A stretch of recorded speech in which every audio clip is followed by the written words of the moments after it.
좋은 기름은 따로 약으로 나오는 경우들이 있죠. 이제 대표적인 게 뭐 오메가3 이런 것들이 되겠는데,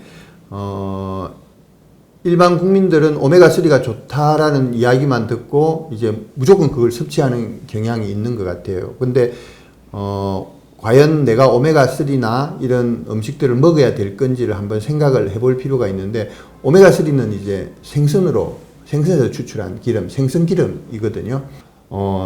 제가 한번 경험한 바로는, 완도에서 의장을 하시는 분인데, 우리 건강검진을 하는데 기록지에 건강기능식품 중에 오메가3를 드신다 그래서, 아니, 의장을 하시는데, 생선을 전혀 안 드세요? 라고 제가 질문을 했더니, 아침, 점심, 저녁 다 생선을 드신대요, 이분은. 네.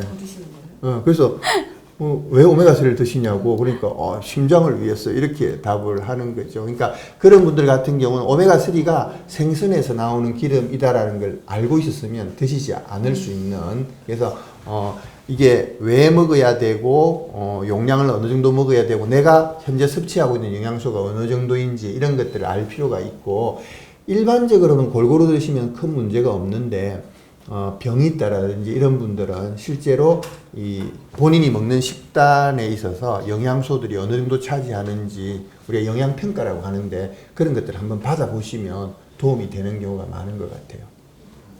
영양제가 뭐 전혀 필요 없다고 말할 수는 없는 것 같은 게 우리나라에 여전히 편식을 하는 경우가 많습니다.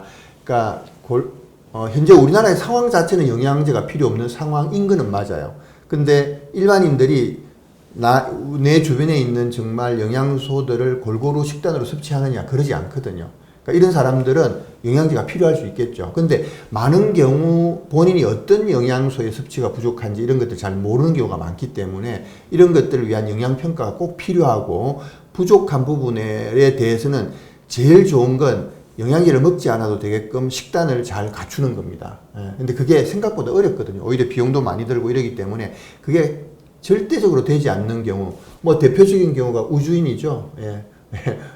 달나라로 갈 때는 우리가 골고루 된 식사를 할 수가 없습니다. 그럴 때는 우리가 영양제를 줄 수밖에 없는데 그런 경우가 아니라고 하면 사실 내가 조금만 더 노력을 하고 비용만 조금 들이면 골고루 먹을 수 있을 테니까 그렇게 해서 영양제를 먹지 않아도 되게끔 식단을 유지한다가 첫 번째 목표. 근데 그게 도저히 되지 않는다. 아침에 너무 바쁘고 뭐 내가 밤에 일도 많이 해야 되고 이러다 보니까 도저히 골고루 못 챙기고 점심도 외식을 하다 보니까 그렇다라고 하면 그때 내가 모자라는 영양소가 어떤 건지를 보고 맞춰서 영양제를 골라서 섭취하는 게 그러니까 사람마다 사실 다를 수밖에 없는 게 영양제, 건강기능식품이라고 말씀드릴 수 있겠습니다.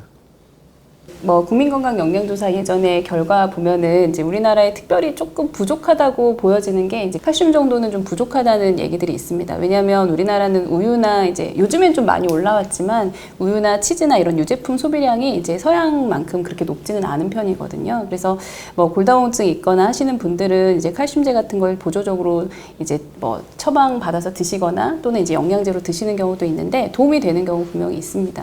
그러나 이제 칼슘 섭취 자체는 영양제를 드셨을 때 흡수되는 비율이랑 음식을 통해서 흡수되는 비율을 생각한다면 음식이 훨씬 효율적이기는 해요. 그래서 뭐 우유나 치즈 이런 것들 좀 챙겨서 드시는 거 이제 분명히 도움이 될 것 같습니다.